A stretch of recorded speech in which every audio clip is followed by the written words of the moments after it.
Last week, I responded to Wes Huff on Joe Rogan, accusing him of getting some things wrong about the Bible. Since then, I've had a lot of responses, most notably from Gavin Ortland, who, I keep getting told, has refuted me. So I thought we could take a look. In this video, we'll look at the Dead Sea Scrolls and the Great Isaiah Scroll, also known as 1Q Isaiah A. In a later part 2, I'll address the New Testament topics I covered, like Jesus' divinity, the dating of John, and so on. So let's get into it. Here's Gavin. This isn't true for all of the Dead Sea Scrolls, but one of the things that shocked them about Isaiah was that it was word for word identical to the Masoretic text. Word for word. Word for word. Wow. Yeah. Wow, that would be amazing if it were true. In fact, the Dead Sea version of the Isaiah Scroll is not quite identical to the Masoretic text, that is, the one that we know from the Bible. Can you guess how many textual variants there are between the two? Take a guess. 1 that Wes forgot about? 10? 100? Try more than 2,600. But it needs to be emphasized that the majority of these discrepancies are about tiny issues like spelling, not even necessarily errors of spelling, just differences. One scholar notes that these variations are mostly occasioned by considerations of orthography. Orthography is the conventional spelling system of a particular language, kind of like how Americans might use this spelling, color, C-O-L-O-R, but the British people weirdly put a U in that word. The Great Isaiah Scroll, it's under discussion here, contains spellings that reflect its own historical context. So that wouldn't affect the word-for-word claim that Wes made. Word for word doesn't necessarily mean word for identically spelled word. So the 2,600 figure here is potentially very misleading for onlookers. So this is actually just flat out incorrect. It turns out that those more than 2,600 variants I brought up actually don't include spelling or orthographic variants. There's a whole separate list of orthographic variants on top of the more than 2,600 textual variants, all of which are variants in the meaning of words or sentences. It was biblical scholar Dan McClellan who pointed this out in his own video, so I spoke with him about where this number came from. That is a widespread piece of misinformation, that the majority of these differences are spelling differences. And it's not the majority, it's not a minority, it's none. This list of 2,600 variants is found in volume 32 of a series called Discoveries in the Judean Desert, which is the official series for the publication of the critical editions of the Dead Sea Scrolls. I've worked for quite some time with 1Q Isaiah A, and I knew there are all kinds of variants. So I went and dug out my DJD 32 and counted up all the variants. There are 2,771 of them.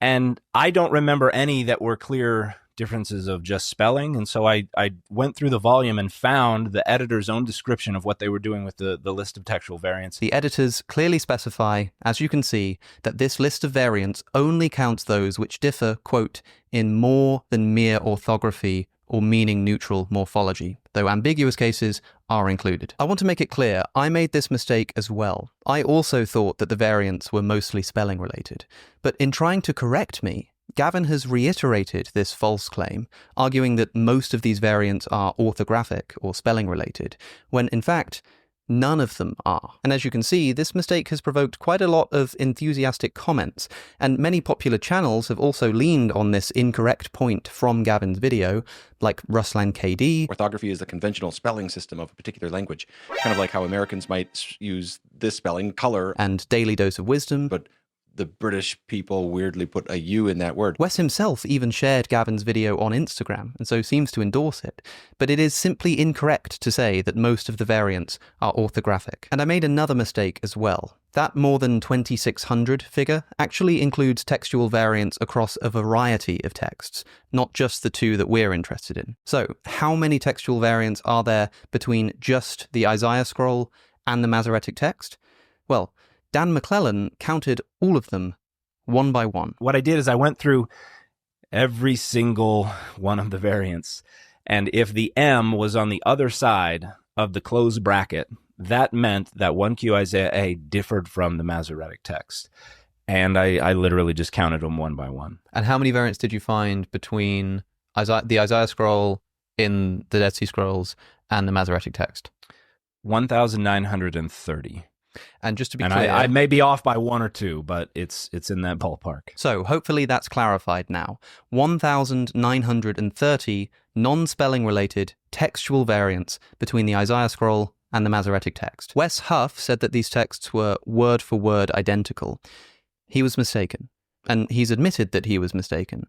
But he's also since made a video himself in which he says that he did know there were variants. He just didn't say so clearly at that point in the podcast. And please hear me out here.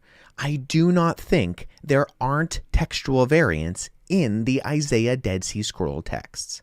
I don't. In fact, later on in my conversation with Rogan, I specifically say ancient Hebrew doesn't have a vowel system in its writing that's overly comprehensive.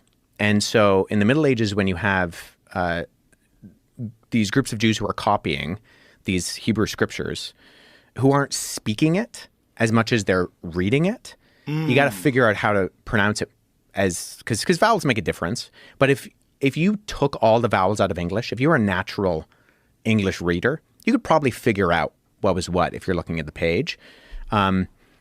And so in the Middle Ages, the Masoretic scribes come up with these vowel pointing systems. And that's what you see when you look at a Hebrew Bible today, is you see these vowels. What I'm pointing out there is that there is an entire vowel system with the manuscripts of the later medieval text that are completely absent from the ancient Hebrew copies that we have, like that of the Dead Sea Scrolls. That means that there are going to be variants that are counted and included that have to do with vowels absent from ancient manuscripts that are present in medieval ones. I'm not saying that those are all of them or even most of them, but that even that statement to Rogan is a tacit admission that there are, of course, differences. So if there are differences, and Wes knew that, why then did he say that the texts are word for word identical? Well, the idea is something like this. Although there are thousands of textual variants, they're all basically insignificant and don't affect the general reading of the text.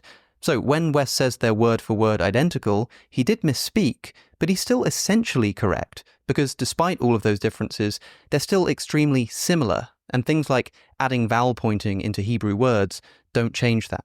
Here's Wes. If Rogan had done what I did to Billy and asked, "Do you mind if I ask a clarifying question?" and pressed me on what I meant by word for word, I would have actually outlined the fact that no two handwritten documents ever match exactly, but that the overwhelming agreement between the Isaiah scroll and the later Masoretic text is shocking, despite orthographic and minor scribal differences. We've already separated the orthographic variants, so are the rest really all, quote, minor scribal differences? This seems to be the big question. And so for an answer, I wanted to ask someone who really knows what they're talking about. Kipp Davis, who are you? I'm a biblical scholar, a scholar of the Hebrew Bible, and a specialist in early Judaism and the Dead Sea Scrolls. And those long variants lists for 1Q Isaiah A that Dan McClellan showed on the screen in his videos, I'm the guy who wrote those. Okay, we found our man. So are the textual variants really all minor scribal differences and nothing more? To that end, among these textual variants are what the editors of this manuscript have identified also as isolated insertions. The term denotes complete thoughts that learned scribes occasionally inserted into the text they were copying when they considered it appropriate. There's a total, actually, of what they identify as 2 deviations, larger sense deviations from the Masoretic text, which agree with the Septuagint, but then there's 7 more that deviate from the Masoretic text that don't align with anything. So it's not all insignificant, at least not textually speaking. Sometimes entire verses are altered. And even if some missing verses don't much affect your theological interpretation of Isaiah, textually speaking, and we are doing textual analysis of a manuscript here, is it not significant when entire verses are missing? This is much more than just the addition of vowel pointing into Hebrew words. Well, let's hear Gavin's explanation.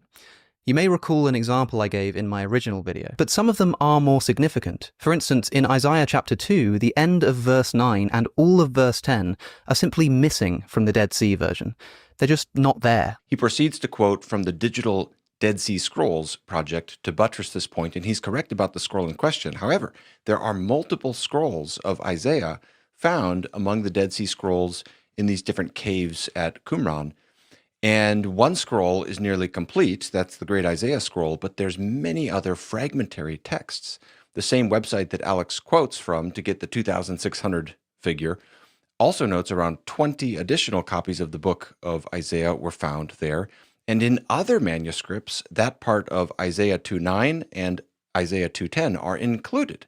And that again is noted from the same website that Alex quoted from. This was also a popular comment on my video.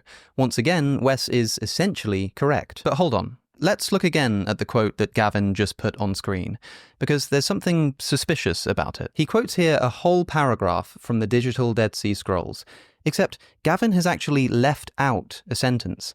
If you look at the source for this quote, you'll notice that it's exactly the same, except Gavin has left out the final sentence of the paragraph that he showed on screen. Let's read the sentence he left out. This confirms that these verses, although early enough, were a late addition to the ancient and more original version reflected in the Great Isaiah Scroll.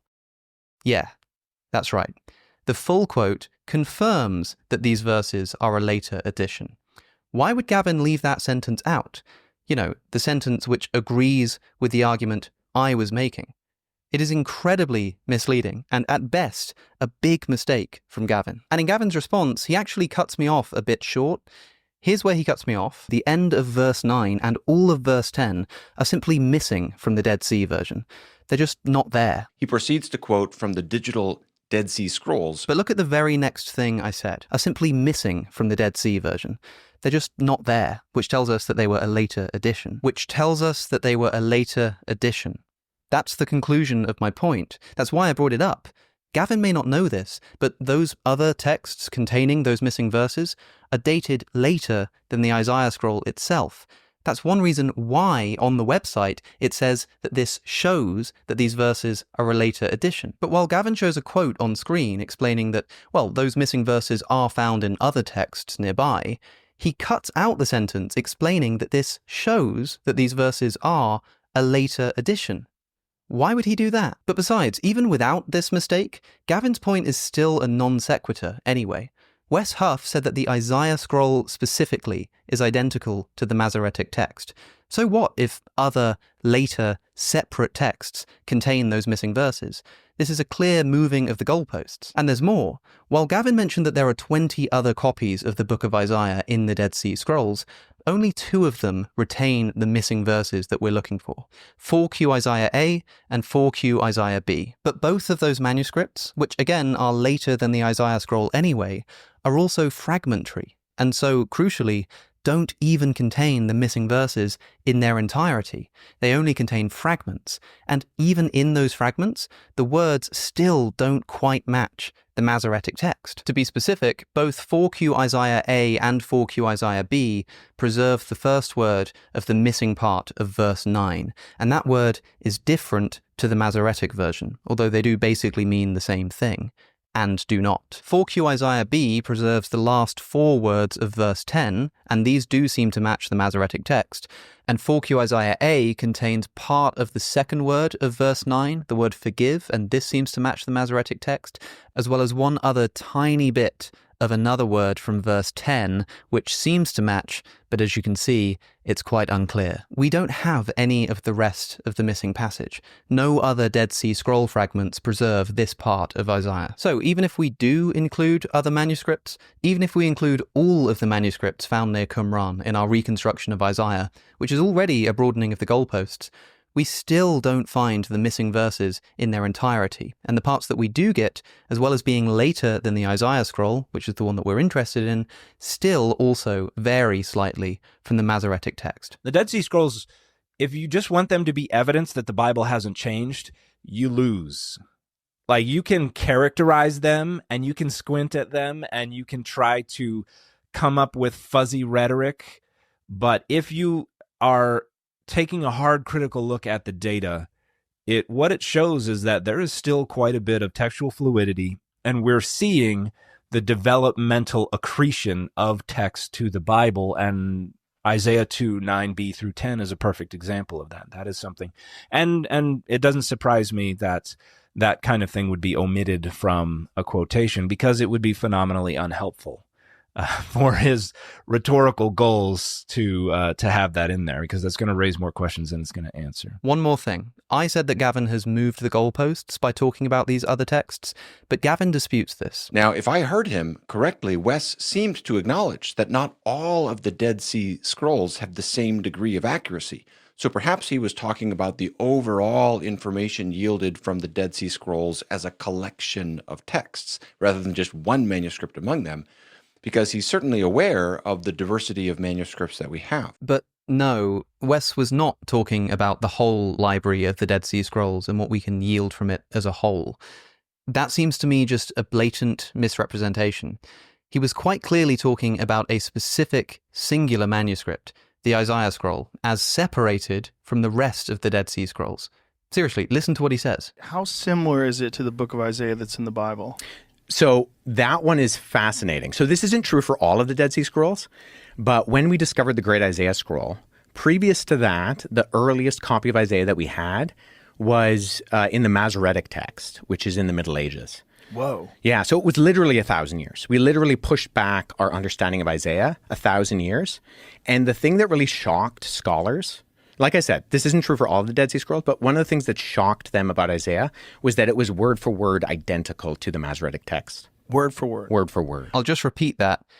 This isn't true of all of the Dead Sea Scrolls, but what shocked scholars about the Isaiah Scroll is that it was word for word identical.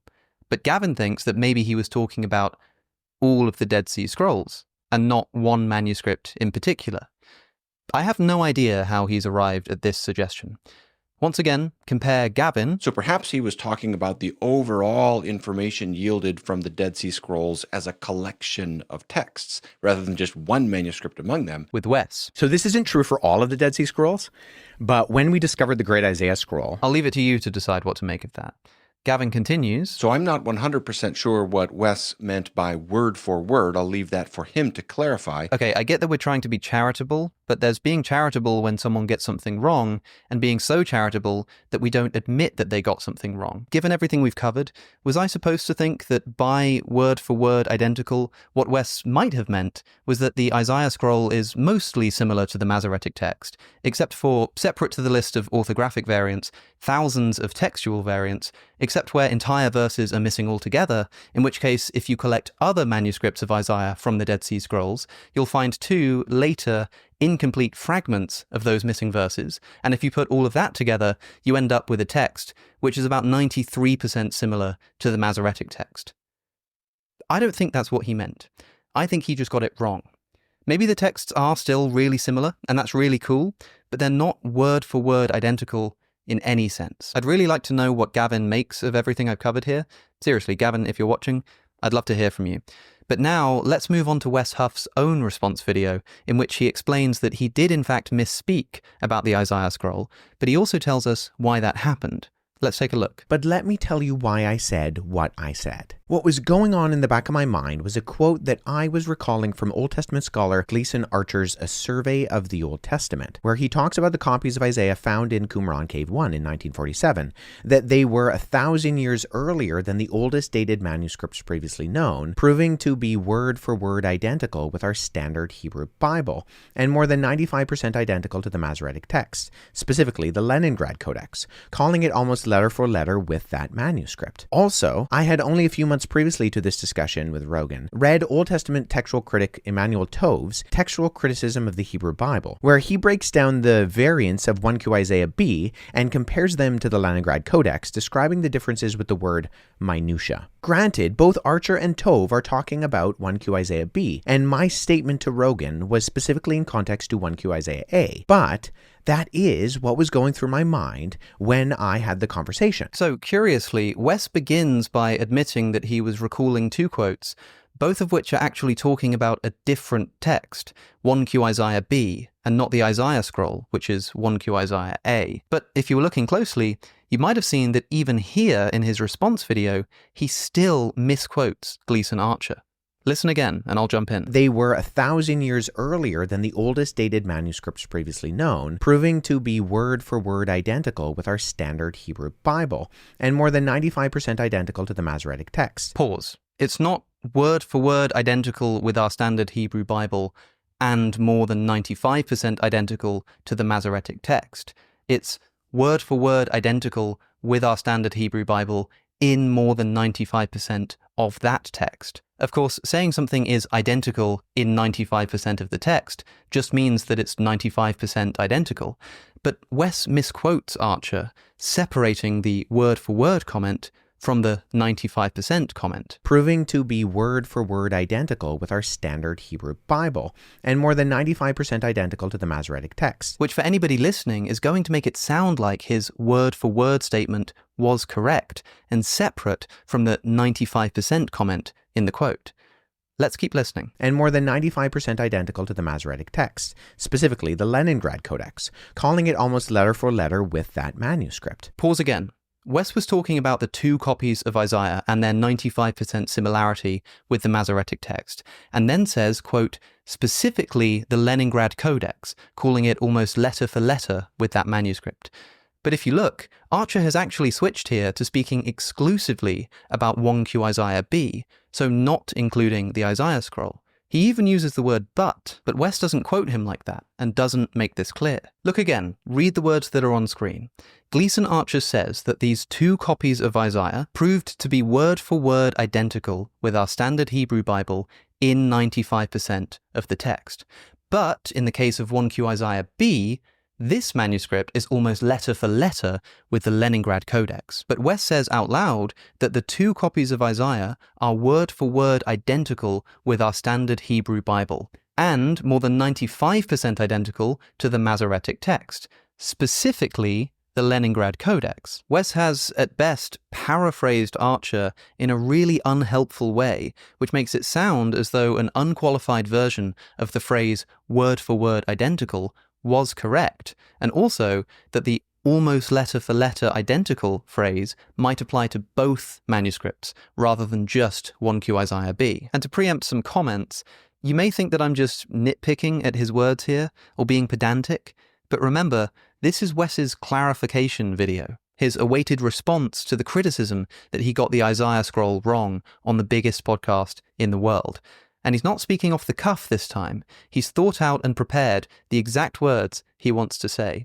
So I think it's important to point out that even now, when showing us the words that he misquoted on Rogan, he misquotes them again while reading them out. Now, interestingly, Wes does then go on to admit that these quotes are actually mostly talking about the wrong manuscript. Granted, both Archer and Tove are talking about 1Q Isaiah B, and my statement to Rogan was specifically in context to 1Q Isaiah A, but that is what was going through my mind when I had the conversation. But does this mean that he was wrong? What does he say in response to this? At the same time, I have actually been in contact with a number of Old Testament scholars, even ones who specialize in 1Q Isaiah A itself, who have assured me that although there is disagreement across the scholarly spectrum, the statements are equally applied across both documents. The statements are equally applied across both documents. Honestly, I'm just not even sure what Wes means here, and neither are the experts that I consulted. It's totally unclear. By the statements, I presume he means the quotes that he put on screen. Maybe that's why he altered Archer's quote as he was reading it out, because it does make it sound more like it could apply to both documents. But what does the statements are applied equally across both documents actually mean? Does Wes mean that the letter-for-letter identity that Archer applies to 1Q Isaiah B can also be applied to 1Q Isaiah A? That wouldn't be correct. Does he mean that the Masoretic text is 95% the same if you count both 1Q Isaiah A and B? That's a totally different claim to the one he originally made. Does he mean that Emmanuel Tove's statement, which was only about 1Q Isaiah B, is also true of 1Q Isaiah A, and so applies equally across both documents in that sense? That wouldn't be true either. So what does Wes mean by this?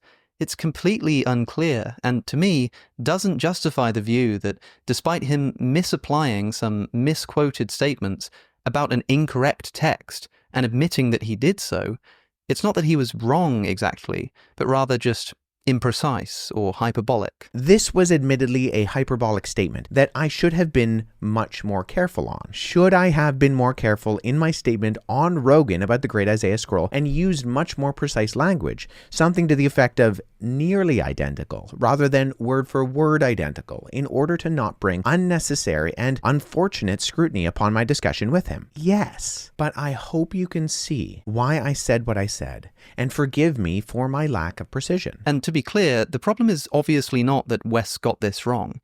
We all do that, especially in high-pressure, unscripted environments. The problem is with the response. Is it perfectly understandable that he misremembered something because he was commenting on something that he was not particularly well informed about and was not his specialization? And we should give people grace for that? 100%. I'm totally in line with that. That happens to everybody who is engaged in this kind of public scholarship where we have to try to be generalists. And sometimes we find ourselves commenting on things that we don't know incredibly well. And sometimes we misspeak, sometimes we misremember. That happens. But how you take accountability for it, I think, says an awful lot about what your priorities are and what your ultimate goals are. And I don't think accountability has been adequately taken here. I think the attempt is still to salvage the apologetic goal of reassuring the audience that their dogmas are safe. But okay, just one more thing to finish this video off. Even if the Isaiah scroll is not word for word identical with the Masoretic text, isn't it still just amazing to find a possibly 92.5% fidelity between the two texts? Remember, the overwhelming agreement between the Isaiah scroll and the later Masoretic text is shocking, despite orthographic and minor scribal differences. Isn't it still a wow moment? Rogan's reaction to the correction of wording should be exactly the same. It is a wow moment. Isn't it still just amazing and unheard of for an ancient text to be so well preserved? But here's the thing.